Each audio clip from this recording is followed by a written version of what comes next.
হাতী মানুহৰ সংঘাতে পাইছেগৈ চৰম পৰ্যায়। ঢেকিয়াজুলিত সংঘটিত হ'ল শোকাবহ ঘটনা। বনৰীয়া হাতীৰ আক্ৰমণত প্ৰাণ গ'ল দুজন বনকৰ্মীৰ। ঢেকিয়াজুলিৰ ধীৰাই মাজুলীত বনৰীয়া হাতীৰ সন্ত্ৰাস অব্যাহত। যতীন তাঁতী নামৰ এজন লোকক নিশা আক্ৰমণ কৰিছিল বনৰীয়া হাতীয়ে। সেই খবৰ পাই ধীৰাই মাজুলীলৈ ৰাওনা হৈছিল বনকৰ্মীৰ এটা দল। হাতীটোক নিয়ন্ত্ৰণৰ চেষ্টা চলালে বনকৰ্মীয়ে। তেতিয়াই হাতীটোৱে আক্ৰমণ কৰিলে দুজন বনকৰ্মীক। কুলেশ্বৰ বড়ো আৰু বীৰেন ৰাভা এই দুজন বনকৰ্মীলৈ চোচা ল'লে হাতীটোৱে। আক্ৰমণ কৰিলে আৰু হাতীৰ গছকত থিতাতে নিহত হ'ল দুয়োজন বনকৰ্মী।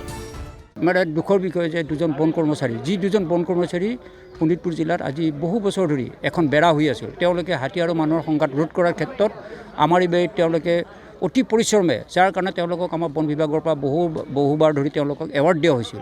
তেনেকুৱা দুজন বন কৰ্মচাৰী আজি তাৎক্ষণিকভাৱে হাতীয়ে মাৰি পেলালে। অতি দুখৰ বিষয়। আমাৰিবাৰী ৰেঞ্জৰ বনকৰ্মী দুজনৰ মৃত্যুত কান্দোলৰ ৰোল উঠিছে পৰিয়ালত। ইপিনে হাতীৰ আক্ৰমণত প্ৰাণ যোৱা যতীন তাঁতীৰ ঘৰতো শোকৰ ছাপ।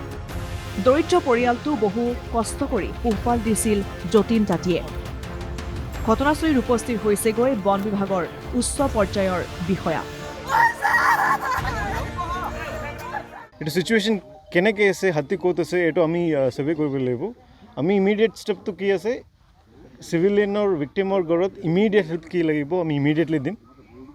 গভৰ্ণমেণ্ট পৰা কি দিব লাগিব এইটো ইমিডিয়েটলি আমি এৰেঞ্জ কৰিব। আমাৰ ফ'কাছটো এতিয়া হাতীটো আৰু এটাক কৰিব নালাগে, সেইটো আমি চেষ্টা কৰি আছোঁ। যতীন তাঁতী নামৰ লোকজনৰ দুৰ্ভগীয়া পৰিয়ালক 10,000 টকাৰ সাহায্য আগবঢ়ায় বন বিভাগে। ঘটনাস্থলীত উপস্থিত বৰচলাৰ বিধায়ক গণেশ লিম্বু। অতিৰিক্ত বাহিনী নিয়োগ কৰিব লাগে এই স্থানত, কাৰণ হাতী উগ্ৰ, প্ৰাণ লৈছে ইজনৰ পাছত সিজনৰ। ইয়াত যিহেতু বনকৰ্মীৰ মৃত্যু হ'ল, তাৰ মানে বুজা যায় যে হাতী যথেষ্ট মানে উগ্ৰ ৰূপত আছে আৰু হাতী কিজানি খুব সম্ভৱ ইয়াত মানে ফৰেষ্ট ডিপাৰ্টমেণ্টৰ এটা ভাল মানে কণ্ট্ৰল লাগিব, কিয়নো ইয়াৰে সাধাৰণ মানুহে এইটো ৰাইজে এইটো কিন্তু কৰিব পৰা স্থিতিত মই দেখা নাই। সাধাৰণ লোকৰ টোপনি সৰিছে বনৰীয়া হাতীয়ে। শীঘ্ৰেই ব্যৱস্থা গ্ৰহণৰ প্ৰয়োজন আছে।